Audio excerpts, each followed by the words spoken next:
بسم اللہ الرحمن الرحیم۔ ناظرین، سفر کے مہینے کی آمد ہے۔ ہر مہینے کی کوئی نہ کوئی خوبی، کوئی نہ کوئی خاصیت ضرور ہوتی ہے۔ سفر کے مہینے میں بھی آسمانوں سے ایک قسم کے فیصلے ہوتے ہیں اور آفات و بلیات بھی آسمانوں سے اترتی ہے۔ مصیبتیں، تکلیفیں بھی اس مہینے میں اترتی ہے۔ اب ان سے حفاظت بھی بڑی ضروری ہے۔ مصیبتوں سے بچنا بھی ہے، تکلیفوں اور پریشانیوں سے ہر حال میں بچنا ہے۔ کس طریقے سے بچا جائے گا؟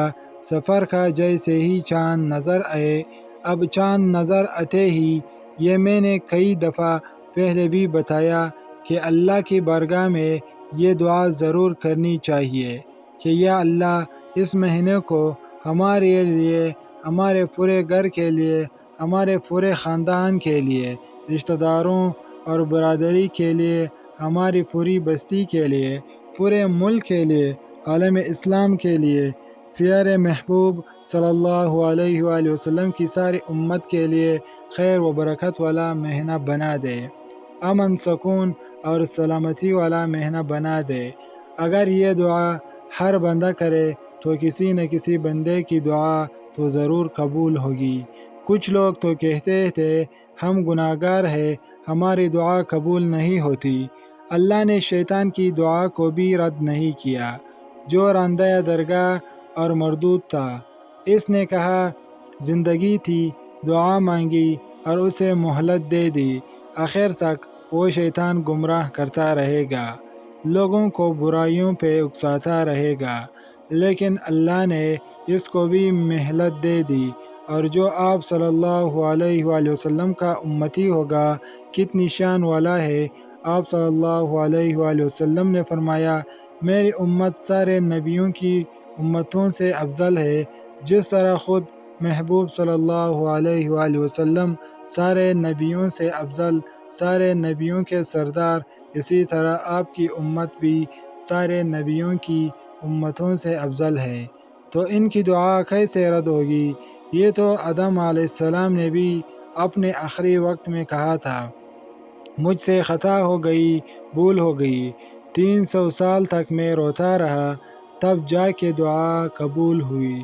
اور جو آخری نبی آئیں گے، سارے نبیوں کے سردار آئیں گے، ان کا کوئی بھی گناہگار امتی سچے دل سے توبہ کرے گا، اللہ سے معافی مانگے گا، دعا مانگے گا، جیسے ہی وہ دعا مانگے گا، اللہ اسی وقت دعا قبول کر لیں گے اور اس کی غلطیاں معاف کر دیں گے۔ تو اس لیے چاند نظر آتے ہی آسان طریقہ ہے، اپنی زبان میں اپنے دعا مانگنی ہے۔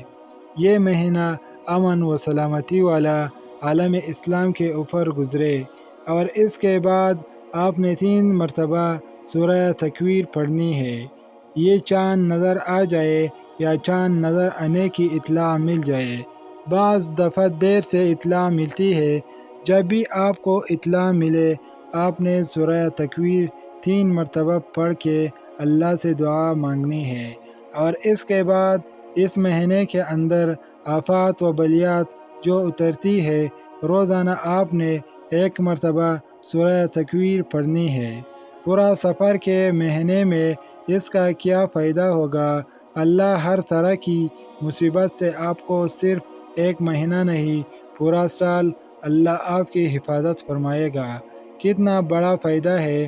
اچانک کوئی تکلیف آ جائے، اچانک کوئی وبا نازل ہو جائے، اس طرح کے معاملات سے مکمل حفاظت رہے گی۔ چاند نظر آنے کے بعد آپ نے 3 مرتبہ سورہ تکویر پڑھنی ہے، وہ مسجد میں جا کے پڑھے، گھر میں پڑھے، اور اس کے بعد روزانہ یہ معمول بنائے، پورے مہینے میں 1 مرتبہ روزانہ پڑھ لے۔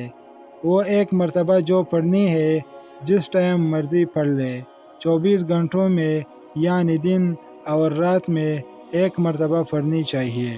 وہ صبح کا ٹائم ہو، دن کا ہو، رات کا ہو، تہجد کا وقت ہو یا نہیں، جس دن آپ نے ایک ٹائم مقرر پہ پڑھی، اسی ٹائم روزانہ نہیں ہے۔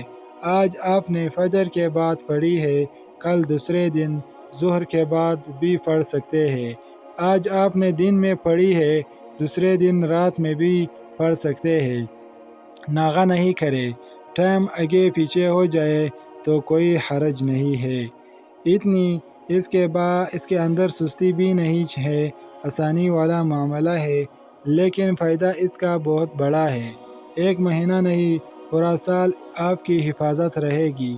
اللہ رب العزت ہم سب کو اور ہماری ماؤں، بہنوں اور بیٹیوں کو بھی یہ مبارک سورت پڑھنے کی توفیق عطا فرمائے۔